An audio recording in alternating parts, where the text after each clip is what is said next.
Hey, boys and girls. It's time for Uncle Jay Explains the News.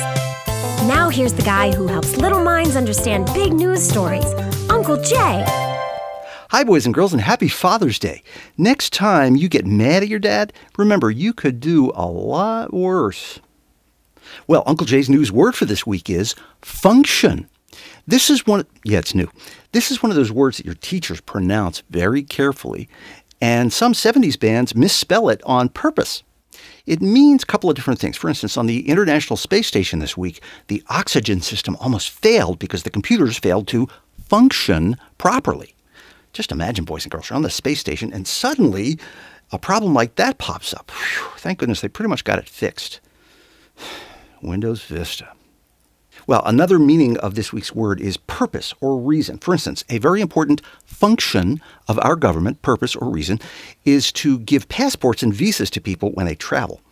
But they are so far behind in their work that they have decided to let people travel without their passports or visas. This is the same government that gave a visa to one of the 9/11 terrorists 6 months after 9/11. This is the same government that will process 12 million more applications if the new immigration bill passes. Well, another meaning of this week's word is a special event or a gathering. Last week, President Bush attended a very big in Albania. Lots of people showed him their love, just like those OBGYNs he's talked about.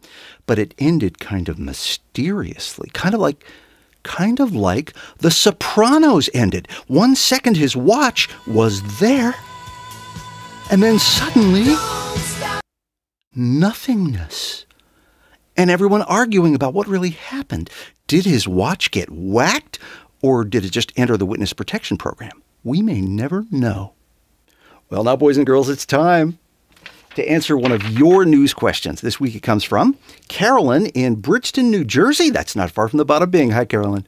Carolyn writes, Dear Uncle Jay, I saw in the news that there's some bad toothpaste I shouldn't buy that looks like Colgate toothpaste, which my family uses. Why shouldn't we buy it? Thanks, Carolyn. Well, the bad toothpaste isn't Colgate. It's what they call a counterfeit. It's fake. And it comes from China, where they sometimes use dangerous ingredients. So be very careful. One of the ways you can tell if it's the bad toothpaste from China is if it comes packaged with a DVD of an unreleased movie. That's a pretty good clue. Well, boys and girls, send your news. I didn't mention Paris Hilton once. Send your news questions to Uncle Jay at UncleJayExplains.com. I'll see you next week when Uncle Jay explains the news. And remember, a good kid is good news.